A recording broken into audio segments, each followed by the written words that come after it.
Vegan Author. Just a heads up, today is an opinion piece. You see, I'm out and about every so often doing my bit for helping the animals, such as with Anonymous for the Voiceless, an animal rights organisation specialising in street activism. It's actually in over 800 cities around the world with the intention to educate. I'm also a member of SAFE, Save Animals from Exploitation, a New Zealand animal advocacy organisation. This has been around since the early 1930s and aims to make significant improvements to the lives of animals by raising awareness and being the mouthpiece for the animals to the government. So with both of them, I'm out there on the street or I'm on a stall talking to people and trying to get them to join the dots between the animal agriculture and the meat that's on their plate or the shoes they're wearing, etc. Right? So I hear lots of different things, obviously, as to why people believe that they need to have animal products. But the one sentence that really winds me up the most is when someone says, "I love animals." Now this is one that I usually hear on the Safe stall as people come along to drop some money into the bucket or pick up some brochures. So when someone says, "I love animals," my immediate reaction is, and I say, "Oh, so you're vegan?" Which, of course, they usually say back to me, oh no, I'm not.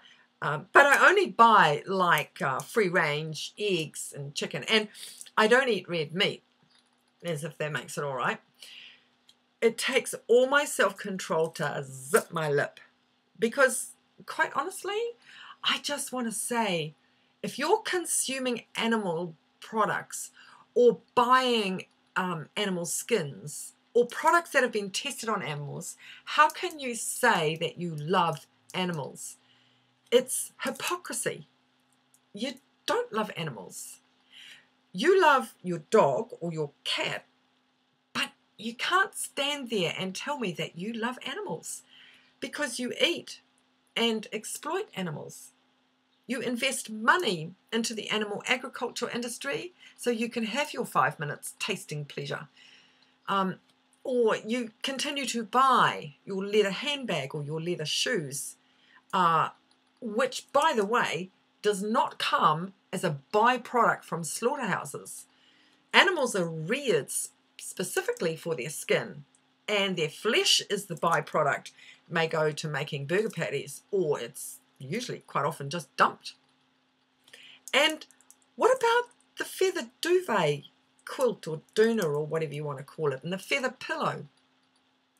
That comes from an industry that is so cruel. Birds, usually ducks or geese, are held down by their neck or wings, and their feathers are torn from their skin. The skin will rip, and so it's sewn up, no anaesthetic, quite often even the needle's not sterilised, and the bird is just left to heal. And that process is repeated every 6 to 7 weeks until the bird either dies from trauma or is slaughtered. That's the most common way they get their down feathers. The point is, you pay someone else to torture or kill those animals you say you love.